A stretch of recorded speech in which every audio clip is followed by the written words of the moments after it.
অনুসৰি যেতিয়া আচলতে মা কালীয়ে অসুৰৰ বিনাশ কৰিবলৈ যুদ্ধক্ষেত্ৰলৈ আহিছিলে তেতিয়া তেওঁৰ ৰুদ্ৰৰূপ দেখি সকলোৱে ভয়ংকৰ হৈ পৰিছিল আৰু অতি ভয়ংকৰ হৈ পৰিছিল তেওঁৰ ৰুদ্ৰৰূপ আৰু তেওঁ সকলো অসুৰকে সংহাৰ কৰিছিল অতিশয় উন্মুক্ত আৰু তেওঁ মানে খঙাল হৈ পৰিছিল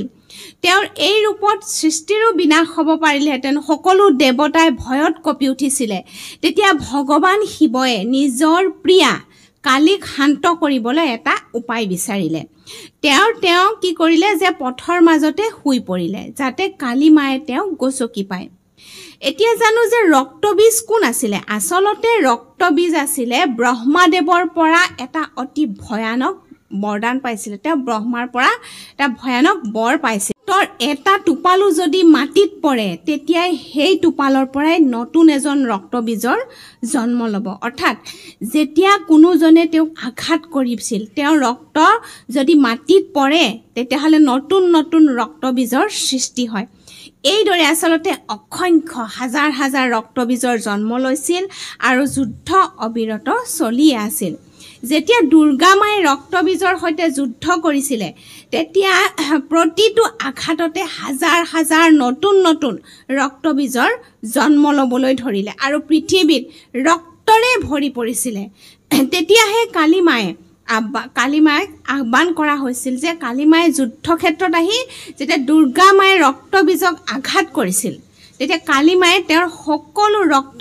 পান কৰিছিল যাতে এটা ফুট মানে এক টোপালো যাতে মাটিত নপৰে তে কালী মায়ে ৰক্তবীজক বিনাশ কৰিলে অসুৰৰ বিনাশ কৰিবলৈ যুদ্ধক্ষেত্ৰলৈ আহিছিল যেতিয়া তেওঁৰ ৰুদ্ৰ ৰূপ অতি ভয়ংকৰ হৈছিল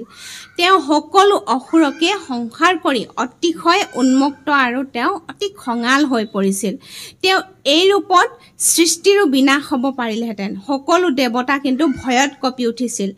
যেতিয়া মা কালী শিৱৰ ওপৰত ভৰি দিলে যিহেতুকে তেওঁ পথত শুই আছিল তেতিয়া তেওঁ কালী মায়ে যেতিয়া তেওঁৰ ভৰি দিলে তেতিয়া কালী মায়ে ভাবে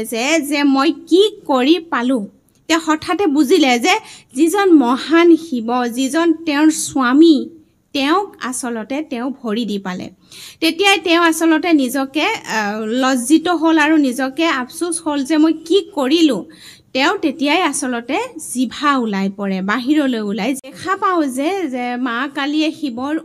ভগৱান শিৱৰ ওপৰত ভৰি দি গছকা আচলতে কাহিনীটো এইটোৱে আছিল ইমানে আছিল কাহিনীটো ধন্যবাদ